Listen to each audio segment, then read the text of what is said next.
Hello friends, welcome to my channel. आज की हमारी वीडियो का मेन टॉपिक होगा present status of PFI, that is popular front of India. आप सभी को पता है कि रिसेंट में गवर्नमेंट ऑफ इंडिया ने पीएफआई और जो भी इसके मेंबर या ग्रुप है आप मान सकते हैं उसको बैन कर दिया गया फॉर टर्म ऑफ 5 ईयर। और बेसिकली मैं पीएफआई के बारे में आपको बताऊं तो ये एक साउथ का एक Muslim league as a political wing group है और इसके बारे में हम आज की वीडियो में कंप्लीट एनालिसिस करेंगे। फिर हम जानेंगे कि how SDPI saved now. Next we have what is ECI's action, that is election commission of India.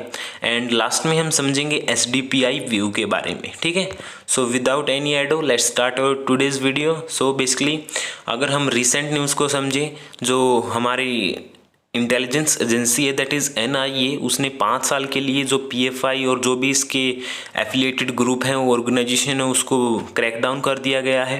और with the help of union ministry of home affairs उन्होंने डिक्लेयर किया है ये एक अनलॉफुल एसोसिएशन है under the act of unlawful activity prevention act, that is UAPA. ठीक है, so these are some recent news about PFI and how our government of India banned for it 5 year. ठीक है, अगर इसके और point को हम जानें, सो जो एसडीपीआई है उसका मतलब होता है social democratic party of India, जो वाइडली एक थॉट है as a political wing of PFI, जो अभी तक बैन से बचा हुआ था लेकिन हाल ही में गवर्नमेंट ऑफ इंडिया द्वारा इसको बैन कर दिया गया है। और जो भी इसके एफिलिएटेड ग्रुप हैं ऑर्गेनाइजेशन हैं सभी को गवर्नमेंट ऑफ इंडिया द्वारा बैन किया गया है। ठीक है, विद इट्स नेशनल प्रेसिडेंट, इस जो ये ग्रुप है इसके नेशनल प्रेसिडेंट हैं एम के फैजी। उन्होंने डिस्क्राइब करते हुए इस एक्शन को अगेंस्ट कहा कि ये एक अनडिक्लेयर इमरजेंसी है हमारे खिलाफ, एज ए जो ये पॉलिटिकल विंग ग्रुप है इसके खिलाफ एक अनडिक्लेयर इमरजेंसी है। अगर इसको और समझें तो नेक्स्ट क्वेश्चन ये राइज होता है कि जो ये बैन है क्या ये पीएफआई के पॉलिटिकल विंग को बचा पाएगा। ठीक है, सो नेक्स्ट अगर हम इस क्वेश्चन को जानेंगे उससे पहले मैं आपको बता दूं कि यहाँ पर नेक्स्ट क्वेश्चन क्या है कि what would have saved the SDPI for now. अभी तक जो एसडीपीआई है वो किस तरह बचता रहा है हमारे इंडिया में, और बेसिकली मैं इसके कुछ और पॉइंट भी हम डिस्कस करेंगे इसके साथ साथ। So how SDPI save now, इसको आप इस टाइप से समझ सकते हैं कि अभी तक जो ये एसडीपीआई ग्रुप है वो कैसे बचा रहा। बेसिकली यहाँ पर कोई ऑफिशियल वर्ड नहीं है कि कोई इसके फेवर में कोई वर्क करता हो एसडीपीआई के फेवर में। ये एक पॉलिटिकल पार्टी है जो फॉर्म हुई थी जून 2009 में, जिसको 3 ग्रुप्स की हेल्प से इसको बनाया गया था। उनके कोलैबोरेशन के साथ एक सिंगल यूनिट बनाई गई थी। और for the advancement and uniform development of all citizenry, ये कहते हैं कि हम हमारे जो आप समझ सकते हैं एज ए जो इंक्लूड लाइक मुस्लिम हो गया, दलित हो गया, बैकवर्ड क्लासेस हो गई, आदिवासीज हो गया, बेसिकली इन सभी ग्रुप्स को मिलाकर ये कहते हैं कि हम इनकी डेवलपमेंट के लिए और इनकी एडवांसमेंट के लिए, इनकी हेल्प के लिए हम अपना जो पीएफआई चलाते हैं बेसिकली। ठीक है, इनकी हेल्प के लिए, इनके राइट्स को बचाने के लिए, प्रोटेक्शन देने के लिए हम जो पीएफआई का गठन किया गया है। ठीक है, और नेक्स्ट ईयर ही इसको रजिस्ट्रेशन मिल गया था as in the election commission of India. ठीक है, मतलब आप समझ सकते हैं 2010 में ये रजिस्टर हो गई थी हमारे इंडिया में। और it being a political dispensation with the people representative in the close to dozen state, ये मैक्सिमम स्टेट के अंदर फैला हुआ है, दैट इज़ पीएफआई। और अब 2022 में जाकर इसको as a unlawful association declare किया गया हमारी मिनिस्ट्री ऑफ होम अफेयर्स के द्वारा। ठीक है, so these are some basic point about how SDPI saved now. Next we have what would have said the SDPI for now. ठीक है, अगर हम इसके और पॉइंट को जानें, सो यहाँ पर जो टॉप लीडर हैं एसडीपीआई के, उन्होंने फिगर आउट किया है कि जो हमारे सीनियर लीडरशिप है वो बैन हो गया है पीएफआई के द्वारा। बेसिकली अगर कोई भी एसोसिएशन या ऑर्गेनाइजेशन बैन की जाती है, जो उसके टॉप मोस्ट लीडर होते हैं वही उसको फिगर आउट करना स्टार्ट कर देते हैं। ठीक है, जिससे हाल ही में इसको कम्प्लीटली बैन किया गया for 5 term of year in India. ठीक है, और इसके कुछ इंटरनेशनल ऑर्गेनाइजेशन लाइक आईएसआईएस के साथ भी लिंक बताए जा रहे थे रिसेंट न्यूज़ में। ठीक है, लेकिन अब जाकर इसको कम्प्लीटली बैन किया गया है इंडिया में। और जो पार्टी है वो अब एक क्विक डिस्टेंस अप्लाई कर रही है itself from its letter, और जो क्लेम किया जा रहा है कि हम एक इंडिपेंडेंट एंटिटी हैं, ठीक है। ये अब मतलब आप समझ सकते हैं कि एक तरफ से अपना हाथ पीछे ले रही हैं आफ्टर जो भी ये NIA ने इसके ऊपर बैन लगाया है वेरियस एस्पेक्ट के ऊपर, और जो भी मिनिस्ट्री ऑफ होम अफेयर्स है उन्होंने इसको अनलॉफुल एसोसिएशन डिक्लेयर किया है, तभी के बाद जो भी इसकी मेंबर हो गए या कोई भी लीडर हो गया, जो भी ये इन सभी पॉइंट से ये पीछे हट रहे हैं कि हमारा कोई भी मतलब सभी जो पॉइंट इनके स्टार्टिंग में मैंने आपको बताए थे कि हमारा इसमें कोई भी इंटरवेंशन नहीं है, हम सिर्फ एक इंडिपेंडेंट एंटिटी है, ठीक है। नेक्स्ट वी हैव, अगर हम इसके और पॉइंट को जानें, so next question we have what is role of ECI, that is election commission of India.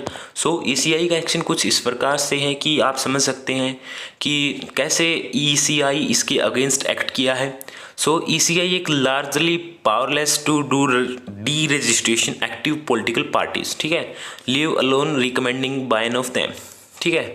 So basically इस लाइन का मतलब ये है कि जो ECI है हमारी ये गवर्नमेंट बॉडी है वो पावरलेस है to deregister any political parties in और इंडिया, सिर्फ वो उसको रिकमेंड कर सकती हैं as a ban on them, ठीक है। ये किसी को भी अपने मतलब इसके पावर इतनी ज़्यादा पावर नहीं है कि वो किसी पार्टी को डी रजिस्टर के, जो भी एक्टिव पॉलिटिकल पार्टीज है कोई भी हो गया वो, लेकिन वो अपना रिकमेंडेशन दे सकती है as a ban on them. अगर इसके नेक्स्ट पॉइंट को जाने, सो जो ECI है वो एक गवर्नमेंट ऑफ इंडिया बॉडी है जो सेवरल टाइम पर बहुत सारे प्रपोजल देती है और जिसमें अमेंडमेंट किया जाता है सेक्शन 29A में under the act representation of people act of 1951। But there has be no progress in this regard, इस डायरेक्शन में कोई भी प्रोग्रेस नहीं देखी गई है according to N Gopalaswami, former chief election commission of India, ठीक है। ये हमारे ऑफिसर ने हमें बताया है रिसेंट न्यूज़ में। और according to a supreme court lawyer mister Kaleeswaram Raj, उनके अकॉर्डिंग क्या है कि जो लिमिटेड पावर ऑफ ECI है वो D register party is not provided by statute, ठीक है। उसके पास बेसिकली ये भी कहना चाहते हैं कि जो हमारी ECI है उसके पास इतनी पावर नहीं है कि वो किसी पार्टी को डी रजिस्टर के, जो भी एक्टिव पॉलिटिकल विंग है उसको जस्ट वो रेकमेंड कर सकती है बैन करने के लिए, लेकिन वो डी रजिस्टर नहीं कर सकती, ठीक है। So this was the role behind the ECI। So next हम समझें कि कैसे जो ECI है वो डी रजिस्टर कर सकती है किसी भी पार्टी को इंडिया में। बेसिकली जो ECI उसको, इसके 3 बेसिक पॉइंट आप उनकी हेल्प से आप समझ सकते हैं। पहला पॉइंट है अगर हम जो रजिस्ट्रेशन है वो फ्रॉड निकले तो उन बेसिस पर ECI उसको डी रजिस्टर कर सकती है। अगर if there is an alternation in the original name और other material particular of the party, अगर इसमें कोई अल्टरेशन होगा तो भी जो हमारी ECI है उस पार्टी को डी रजिस्टर कर सकती है। नेक्स्ट है अगर कोई deregistration without even any inquiry is an imperative, अगर वो सही साबित होता है तो भी ECI उसको डी रजिस्टर कर सकती है।